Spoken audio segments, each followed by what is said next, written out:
So today we are going to do some work on antiquing, roughing up some ephemera. So I have mostly Tim Holtz ephemera. So these are layers, which are a little bit heavier. We have Ideology Remnants Vestiges. We have Salvaged Tags, awesome possum. This is, I believe, oh shoot, it's totally gone. I'll think of it in a minute. This is layers of tags. So those are a little heavier. Layers are heavier than, they're like a little bit coated.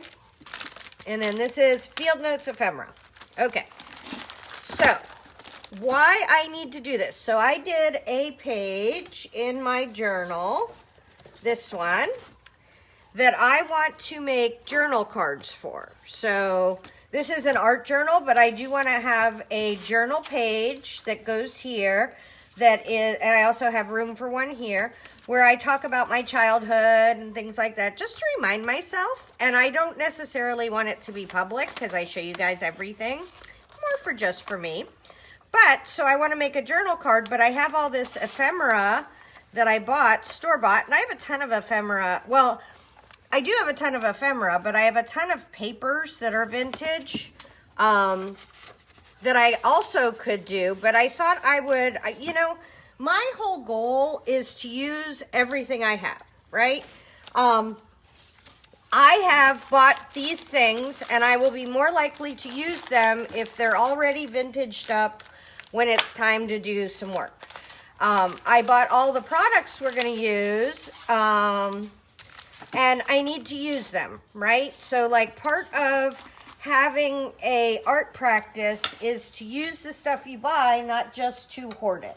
So I have 15 different ways to distress store-bought ephemera, and we're going to go, I was going to try to go from easiest or cheapest to hardest, but then it just became a lot of ways. So we're just going to use some, and we're going to grab pieces out, and we're going to just start making them look old. So number one is paint. Okay, we need to talk about paint. So you may have brown paint. I very rarely buy brown paint. I usually buy all different colored paints. And if you don't know it, you can make brown paint, really different colors of brown paint. And this is just cheap acrylic paint from Michael's, right? This is, this might be from Walmart. So if you mix colors that are opposite on the color wheel, hold on, I have a purple open right here. If you mix colors that are opposite on the color wheel, so purple and yellow are opposite on the color wheel, you will get brown. And if you mix blue and orange, which are opposite on the color wheel, you will get brown. So anytime you mix opposite colored paints, you're going to get brown. And brown is what I want. Oh, shake your paints. Shake your paints, people. Brown is what I want, but I don't want it to be super, super thick like this is, right? So this is going to be a lighter brown because I used light orange and I used teal blue, which is less of a brown, you know, less of a full pigmented color. So this is going to be our light brown. Boop. Excellent. And then this one, because it's full pigmented, it should be a lot darker brown. And all I wanted to do was get a couple of colors of brown going here. There we go. And that's kind of a greenish brown. I like that. Okay. So we're going to start with these little pieces that I have out. We're going to find some more pieces. We're going to do lots of work. So all this is store-bought ephemera, which to me isn't very exciting. So what I see a lot of people doing, and I'm not judging, it's like your art, you do it the way you want to do it. But what I see a lot of people doing is grabbing a thing and just going along here. That isn't how stuff that's been stuck in a drawer and used and loved works. Okay, so good. We already got some orange because I had orange on my hand. So there's little bits of goobies. We're not going to clean this mat very much because I want everything to be together. Okay, so when you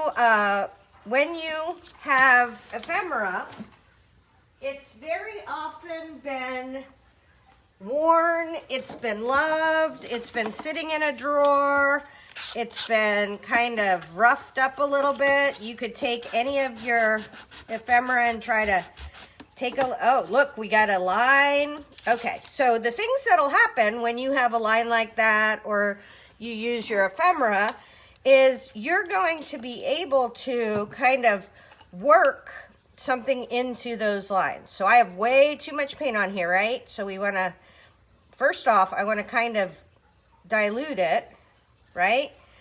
And then we're just going to come over here. We're going to put a tiny bit of paint on here.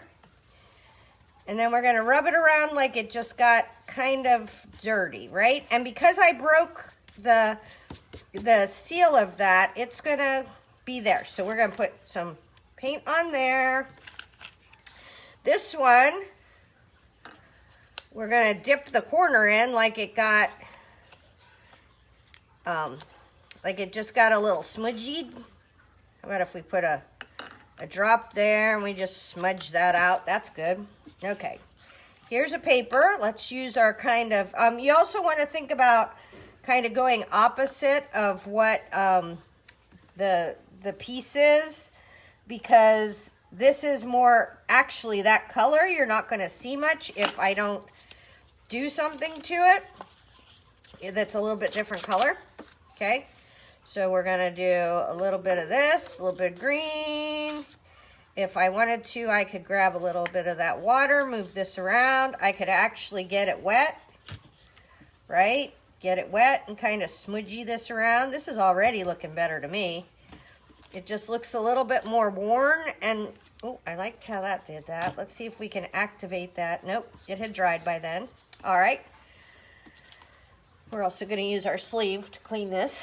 Okay, so we have paint. I'm going to leave the paint there, and we're going to move on to something else. Because I'm going to do all these. I'll show them to you at the end. But I'm just going to get a big old pile of stuff here.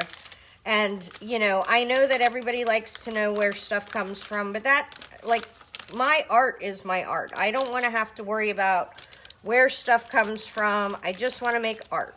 Oh, this is Finnebar Ephemera. I'm 95% sure. Okay, so we're going to take out all this stuff. I'm going to put it in a pile over here. You can leave all yours in the packets and precious if you like to know which is which, but I don't care. So we'll start with that. We'll do these. And I'm just going to start grabbing stuff from here and making it look old. Okay, so my next one is Distress Ink. I think everybody knows about this one, but I want to show it to anybody who doesn't know. So one of the things you can do with Distress Ink, see how there's already kind of a hint of that? So you can, Distress Ink is water reactive, meaning no matter what I do to this, later on in a week, I can come back and use a little bit of water on this. And this is going to react to that water, right? So I like that it looks like it kind of got stuck in the machinery or something. Okay, these guys, I don't know what this is. This is like I think this is a label. It's kind of cool. Okay, so if this was a label, it would actually be bent from having gone around an item, right? I didn't just buy a label. I probably took it off something. The edges of labels are kind of worn, and we are going to take, I don't love the reactive properties of Distress. I like my stuff kind of more to be permanent, but because we're just using this to stick on, I can probably, and because I don't care that it's perfect, I can probably Mod Podge these later. So we're just going to put a little Distress on there. And my two favorite, okay, so we got stuff on here. You know what we do with that? That's why we're playing today. So my two favorite colors for distressing with Distress Ink are Vintage Photo and Walnut Stain. Now, Vintage Photo is probably more so my favorite, because Walnut Stain is really, really like dark. And I think I can mess myself up more with Walnut Stain. But I love how that is. Oh, look, we got some stuff on there. We got some goobies. Those are excellent goobies. Okay, so we have Distress Ink, which is awesome. Possum. Next is India Ink. Oh my gosh, this is one of my favorites. Okay, I wanted to pull this out before I did this because this is going to be kind of a kerfuffly nightmare. But I have all kinds of lids of stuff that I have saved. And so with my India ink, what I'm going to do, India ink is water reactive when it's wet and permanent when it's dry. So it's one of my favorites. So on here, I kind of want, oh, here we go. So I'm thinking that this, this postcard was just sitting on somebody's desk and they left it there and accidentally got a spot on it. So that is going to be that one. Let's grab some more from under here. Now these guys have a coating on them, right? So it's better if you have a coating on something to use permanent ink because the distress ink, here I'll show you. Boop, let me show you. So if we use distress ink on this and it has a coating, right? So we do this and we rub it, it's on there. But if we do this, we can rub it off, right? Because it has a coating. There's nothing to let it sink in. So we got a couple things we can do with that. I really love this. This is cool. So one of the things we could do with this is break the coating, right? So in that case, we really need to do our trick with the block. We really need to get this activated, and then we really need to rub it in there. And then now this won't rub away because we've broken that coating, that seal coating on that piece of ephemera. All right, the other thing is, please don't get precious about ephemera like this. It's printed, right? You can buy more. This is easy peasy. Okay, so we're gonna make some more circles. Boop. See how they're going over all kinds of stuff. They're kind of moving around. Those are good. And I have another color of India ink I want to use. Now, this is the thing. If you have different colors, please make sure you use them because every single thing that people got on their stuff wasn't brown, right? So let's make some circles there.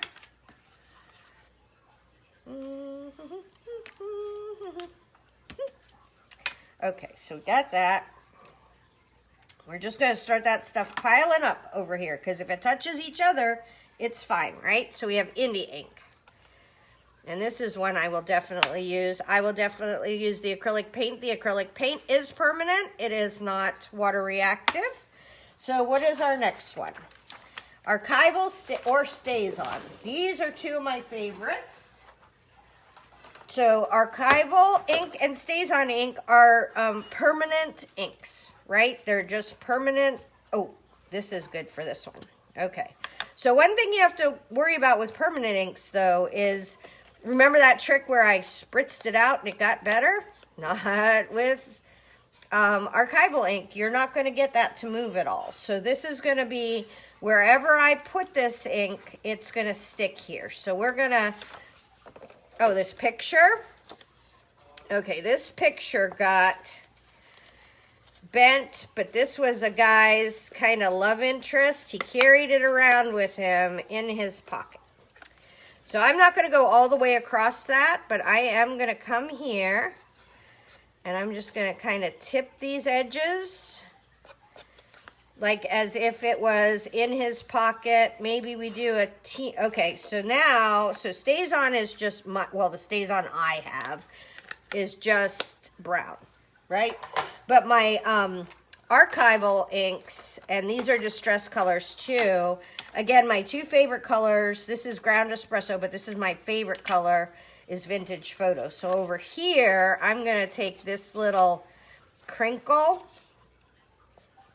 and literally just tap it, right?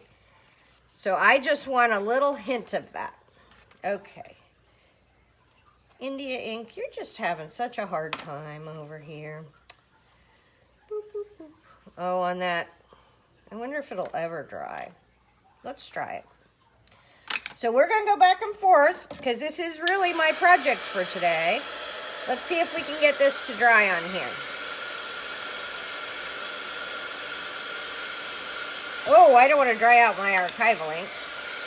Were you yelling for me? Okay, once this dries, it does sink in. Okay, good. All right, so let's, I'll work on that later. But so you can use any of these colors. Let's talk about gray, because everything that is old isn't brown, right? So this is one of those pieces that has a coating on it.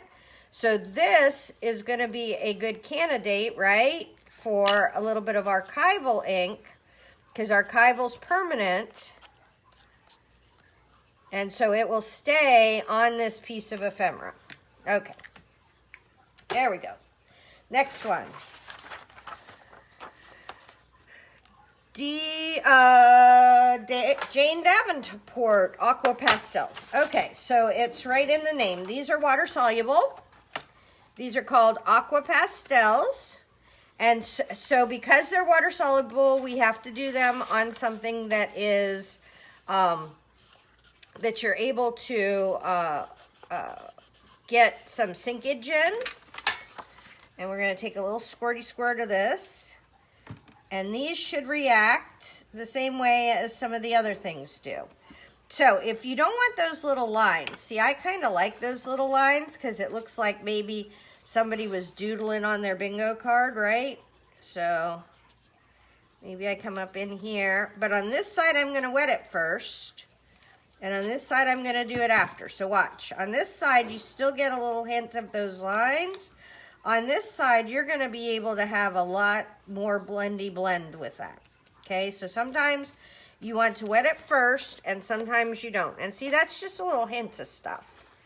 I'm going to be doing a lot more to that one. I love that bingo card. So that was Jane Davenport Aquapastels. Not my favorite for this project, but they are cool.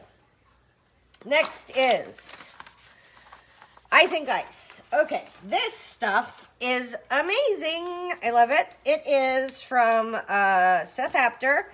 It is a translucent finish. Okay. Oh, look, my stuff is sticking together already. I'm getting goobies on it. Look, I got a piece of a goober on there. That's awesome. Okay, so this, I'm going to take this piece of ephemera, and I'm going to take some Izink Ice. And this is like a glaze that will put a little bit of color on it. This is amazing for these ones that have coatings on them, right? Because they are going to be hard to get stuff to stick to, but this Izink will for sure stick to it. Okay, so I got that on there. What am I going to do? I'm going to pick it up. I'm going to put it on here. It looks great. We're just getting another little bit of color.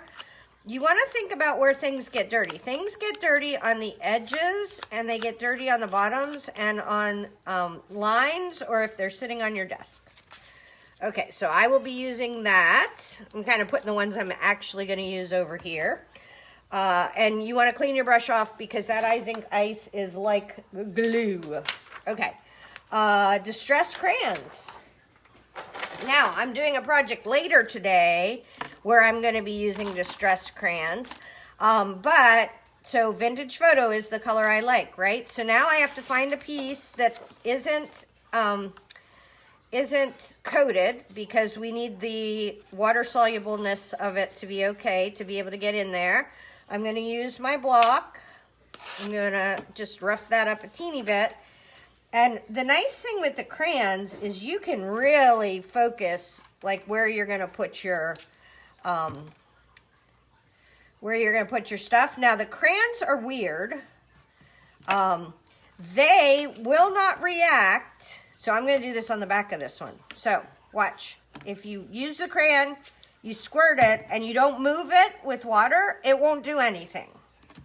The crayons, you have to rub to make do anything. So I think that looks kind of cute. I like that. Okay, so, and they have all the, well, I don't have all of them, but they have different colors, walnut stain and vintage photo. So those are the crayons. These are really good. So let's take our walnut stain. Is that one? Walnut stain.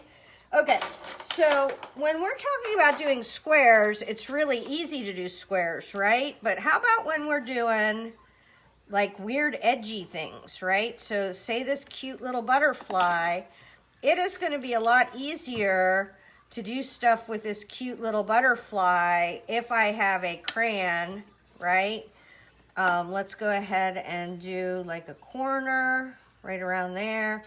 This is going to be much easier to do when you can direct the crayon than if I was trying to kind of get, say we want to get around his top diggy. If we were trying to do that with an ink pad, it would probably not work as well. Okay, my butterfly's stuck. Okay, next. We have Staedler crayons. Okay. Some of you may have Staedler crayons. These are washable crayons again. We got a brown. Same thing.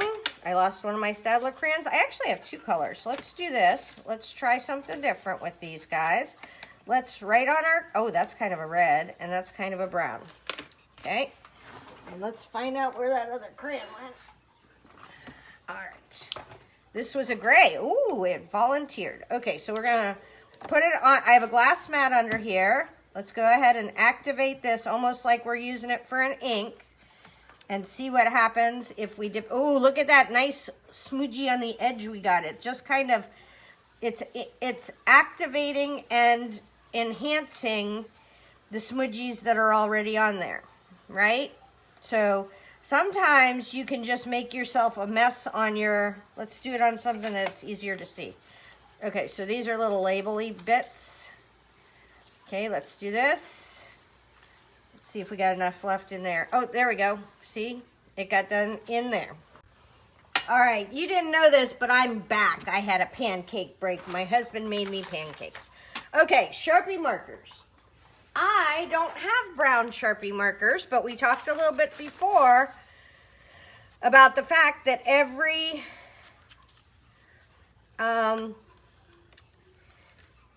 bit of stuff that gets on your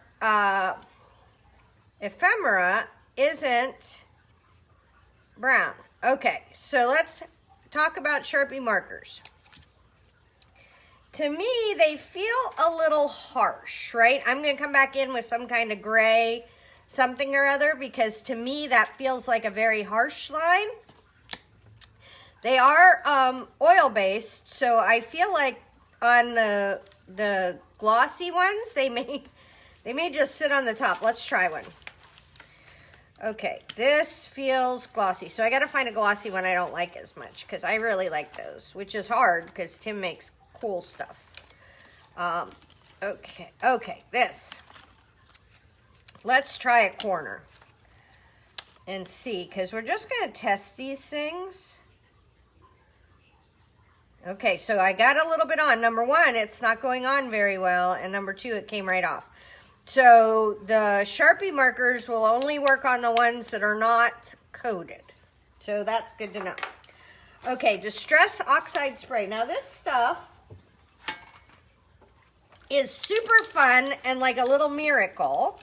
And it's kind of weird. It will not work on coated stuff, right? Let's think about that. It won't work on coated stuff because it is water reactive.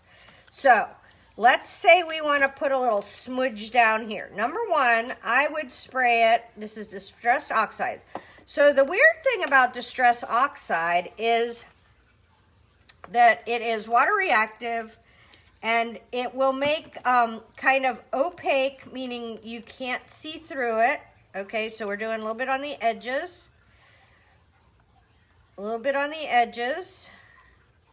There we go, a little bit on the edges. So for this stuff though, you want to dry it in between. Okay, and this is the cool part of Distress Oxide is if you go back in, right, you're going to get different layers. See how it's making layers on itself here? I feel like that's amazing. Let's try it on here. So this is a coated one. Let's see if we can get this to dry on here, or if it rubs off.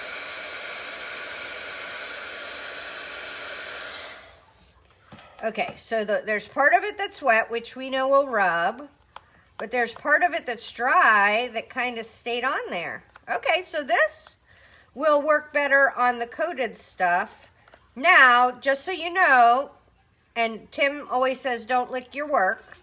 If you lick it or you get it wet again, it's just going to activate, right? So it's going to, especially on this coated material, it might not do so much on here. So let's try it. See, if you get it wet, then you're going to be able to spread it around again because, oh gosh, how cool an accident was that? Oh my gosh, that just got so dirty. I love that. Okay, so that was Distress Oxide Spray, which is a super fun one to use. I'm going to start.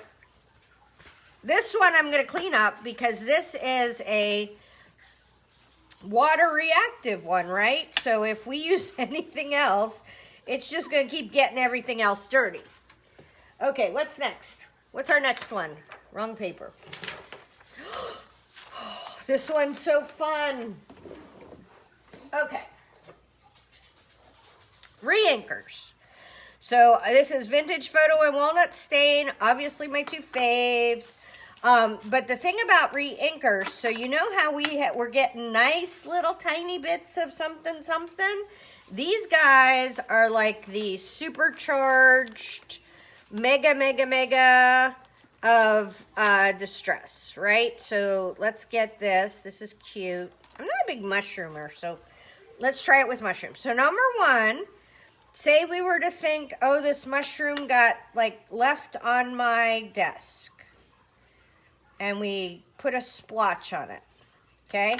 So this is not, I don't feel like this is coated. Let's see if we can get any of it to go in. Okay, yep, it's staining that, right? So number one, that is now stained with Distress Reinker, okay? And it's very strong. Okay, let's do it on here and see what happens. Okay, like as if the tag got something on the end.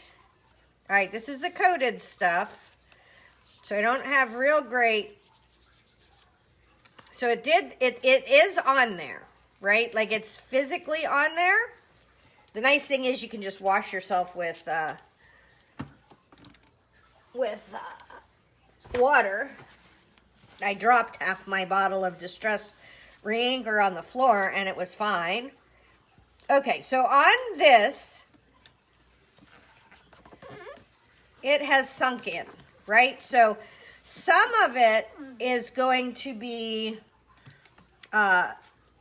still brown no matter what. Like we can't unbrown this mushroom at the end of the day because it has, some of that ink has soaked into the fibers of the paper, but we are going to be able to move it around, right? We're going to be able to add layers of it.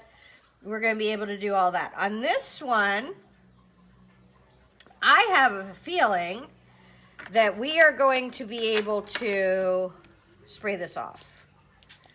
So let's try that. Where's our thing? All right, so yeah, on this one, it might have stained it a tiny bit in kind of a really cool way. But because it's water-based and this is a coated item, I kind of want to try that again because I do sort of like what that did. Let's see if that actually worked. All right, let's try it. Like I said, this is just testy test for me. Okay, so we're gonna put it on here. We're gonna rub it around. We're going to spray it with water. We're going to dab it off.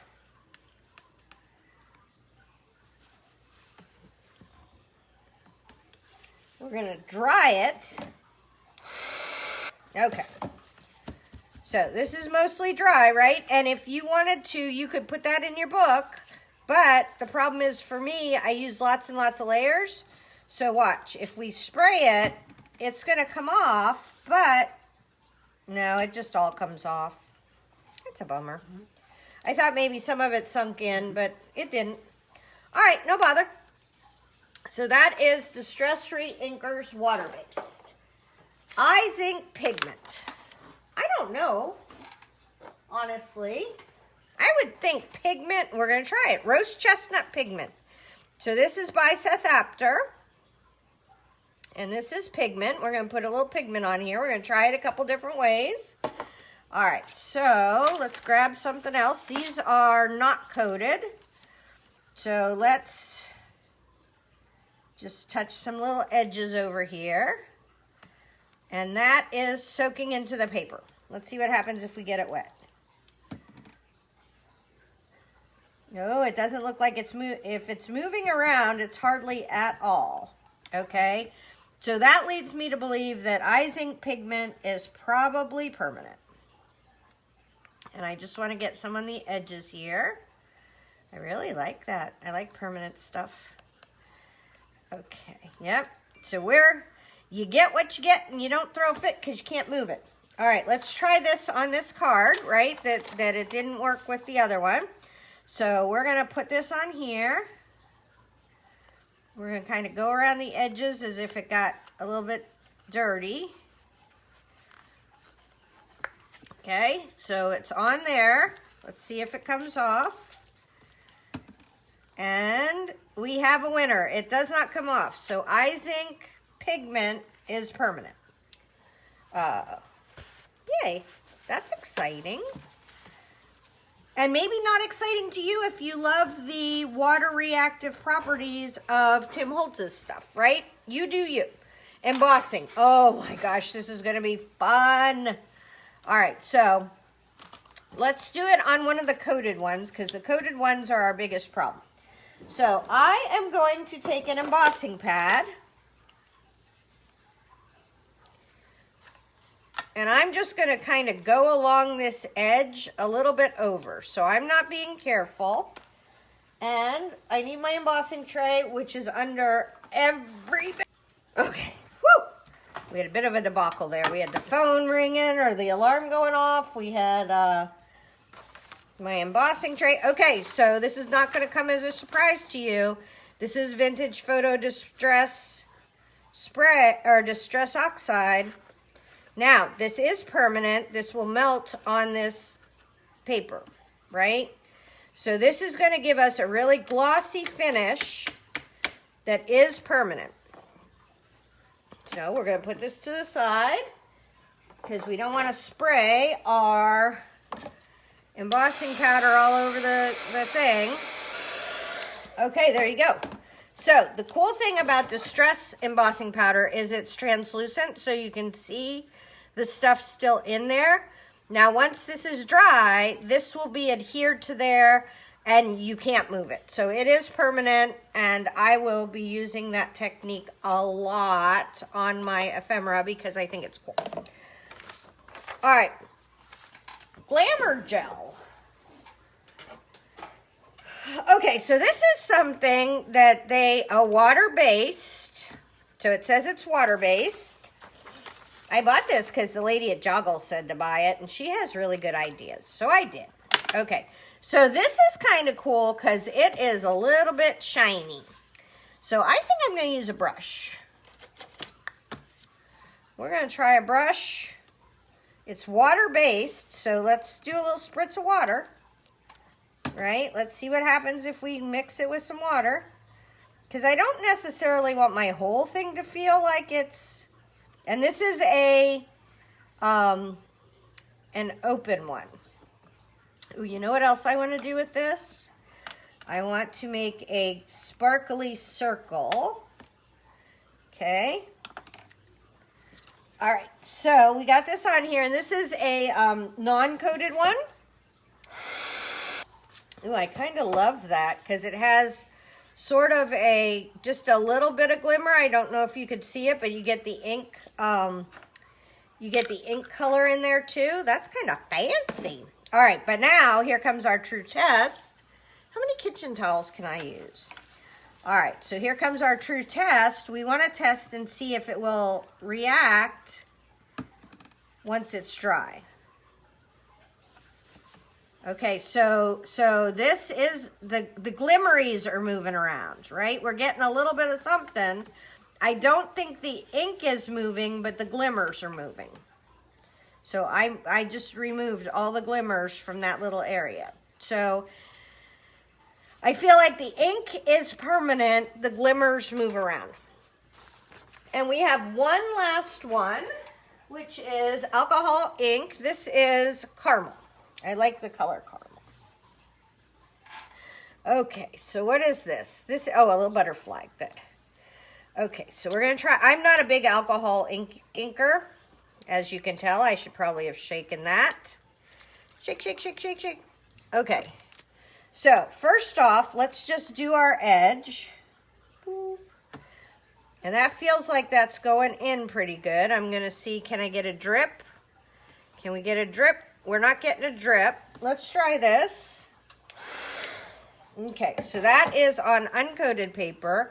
Let's see what happens if we get it wet. It is not oh, nope. Yep, tiny, maybe the tiniest bit. I got a little color to move, but it appears as if alcohol ink is permanent. I like that. Let's find something that is coated. Oh, here we go. Nope, not coated, coated. Okay, so this is coated. Let's go, let's do I was just thinking I shouldn't always fold that one corner. So let's do this corner. I'm not going to break it because it's a little bit broken. Let's see what happens. Now, the one thing about alcohol ink I will say that is not as cool for me is this is almost dry. So that's called the open time, is how long does it stay active that you could use it. And let's try this. Okay, and this feels like it's a little combo of where it broke open and where it didn't. And let's spray this. This is our last one. Let's see if we can get any of that to move around. And it looks as if alcohol ink is permanent, but you have to do it really fast. So what I'm going to do now is I'm going to do a lot of work on here. I'm going to kind of record it. I don't know whether I will show you, not show you. It depends if it's interesting or not. And otherwise, I'll show you at the very end what it looks like with the done ephemera. So usually I do my beautiful after video, but today I wanted to actually talk to you a little bit about the pieces that I made. So number one, this is all the ephemera I didn't get to today. And it's in my cigar box. But, so this is fun. I just used, just kind of shaded it around a little bit more. This is some India ink goobs, some paint goobs. India ink. So these are, oops, some of them are stuck together. Okay. So the reason why I want to get this stuff all dirty is because papers that have been around for a long time that are ephemera age are dirty and old. Like I love this. I put this on and then it made a big glob and then I wiped it off and that turned out great. This isn't my favorite. I'm okay with that. I'll just cut it up and do something with it. I thought that came out good. This came out amazing. Okay, this has that Izink ice on it. I really like that. It not only did it give me color, but some dimension. I thought this turned out really good. Oh, this is Izink too. You can tell in Florida because it's still sticky. It'll dry eventually. This is the one we did the paint on. So you can absolutely do paint and make it look cool. Just a bunch of... I like drippy drips. Oh, this one tore. So anytime they tear while I'm doing them, I'm like, paper tears, right? This is a bent over one. I thought this one came out amazing.